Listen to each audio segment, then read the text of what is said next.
Hello YouTube, the Gun Nut here. It's another great day to be an American. Let freedom reign. Today I'm doing a little range reflections video. This is talking about my Glock 19, Glock 27, and Kahr CM9. First off, I want to thank the old 1911 there for the idea about doing a range reflections video. So I didn't come up with it on my own. And thought we'd talk about it a little bit here as I clean the gun. So I'm working on cleaning the Glock 19 right now. I use those Pro Shot patches, I like them a lot. And then I'll also be cleaning the Kahr CM9 through the course of the video here. And Glock 27 I just decided to do off video since this is plenty of video. But yeah, I use the Slip 2000 products, so I'm using that their carbon cutter, the green stuff right now to lubricate, to clean the barrel. But anyways, recently found a new range in the area by me, so about 30 minutes away there's a indoor range, typical indoor pistol range. Really nice place, and it's Max Creek Outdoors in Oregon, Wisconsin. But they also have a nice gun shop there, and really enjoyed shooting there. But anyways, went there with some friends just past weekend and really had a good time.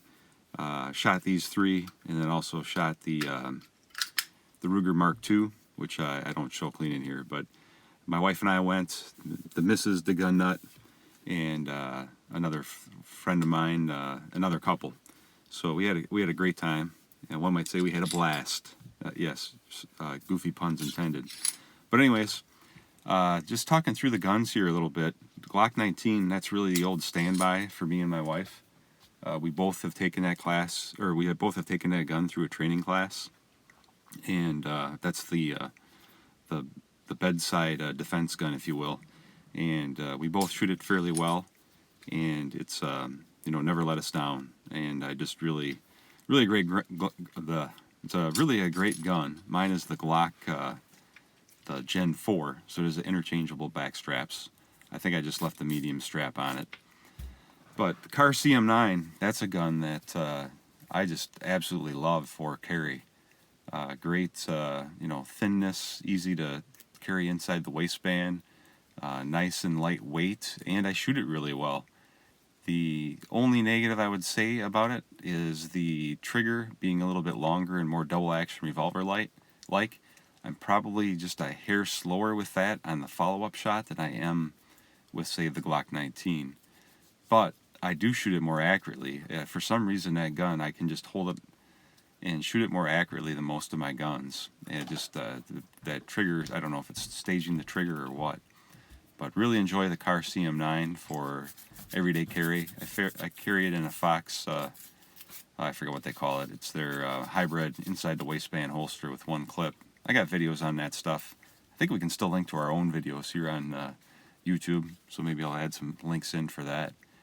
And then the Glock 27. Glock 27 was my choice originally for carry. I still absolutely love the 27. I love the 40 caliber. I know that's not that's not popular today. People like to pick on the 40 caliber, and everybody's gone to 9 or 45, and but I still like the 40. I think you find that is more powerful than a 9, but you can fit more rounds in than a 45. It's kind of a good in the middle. I like the Glock 27 in the winter when I can carry outside the waistband and wear a coat over it. I don't like carrying it inside the waistband as much, although I do that as well. I got some inside the waistband carry holsters for it. But again, it's a gun that I don't know if it's the 40 caliber. I don't know why. I still think I shoot the 27 better than the 19. And it's really odd to me. I think it's because it just forces me to concentrate more because of the increased recoil, and I just pay attention a little bit better with that. So I don't know if you guys have similar guns here that you use for defense or carry, but these are three of the main guns in my system, if you will, for carry and for home defense. In addition to that, I have the Smith & Wesson Shield, which is really the gun that stays in my vehicle, and I just don't like to carry that as much as the Kahr because of the increased weight. But otherwise, it's a great gun as well. I do love the trigger in the Kahr, though, compared to the Smith & Wesson. I just have not gotten used to that shield, that trigger that has the, kind of broken in the middle safety, whatever you call that. And the other gun that's another home defense gun in a different area of the house is the Springfield XD. And that was my first semi-automatic pistol. That was way back, about, I don't know, when they first came out, I think, almost 14 years ago is when I picked mine up anyways. And that one still sits in a quick access safe in another area of the house. And then, as I mentioned, the Ruger Mark II. The Ruger Mark II is always a lot of fun. My wife really likes shooting that when we go to the range because she can be very accurate with it. And out of all the guns that we shoot when we go to the range, she really enjoys that Ruger Mark II.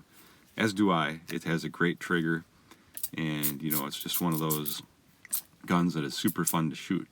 What I don't like doing with the Ruger Mark II, and why you don't see it on the table here, because I would never do it on video, is cleaning the darn thing, at least doing a full disassembly. I can do it, but those things, mine's well, obviously it's the second generation, and I'm still thinking about maybe I'll pick up one of those Mark IVs that has that nice easy push button release to be able to access, take the gun apart for good cleaning. So the Mark II gets a little neglected. I clean it once, maybe twice a year, depending on how much we're shooting .22. Once I notice that the action gets a little bit sluggish, then I force myself to tear her down and give her a good scrubbing. But it is a great gun to shoot, and .22 is a great caliber for those that are not as experienced in pistols.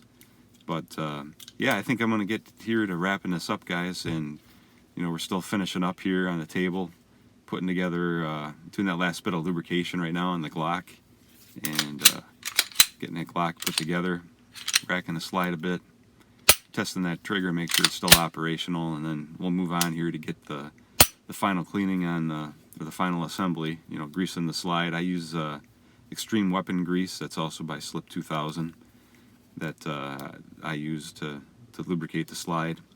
And then I put a little bit of oil on the barrel. I also put a little bit of grease, I should say, on the spring, recoil spring, before I put it in. And then I lightly lubricate the barrel with some oil, and then I put it together, obviously. So I hope you guys are getting to the range and enjoying your shooting. I'm excited to continue making videos, and one of the videos that I want to work on here is I got the bug to get a 1911. So here shortly, I'm going to probably put out a video to ask for your guys' advice on what 1911, maybe talk through some of the things that I'm looking at. And like I said, we'll talk about that more in a future video. Hope you guys enjoyed this one. If you did, please like and subscribe, and you guys be safe out there. Thanks for watching.